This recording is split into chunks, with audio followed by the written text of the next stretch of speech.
Our day in the Falklands. Hurricane gale force winds, unable to land. The captain took the boat up in Stanley Harbour, where there are the docks, did a remarkable turnabout, was able to drift out of the harbour and with the thrusters.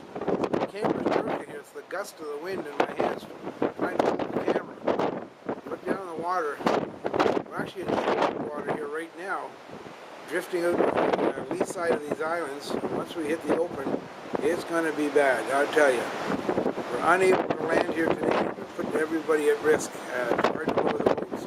But gale force winds and our day at the Falklands, February 4th, 2013. You can actually see gun emplacements with binoculars, airport, lots of penguins up in that beach.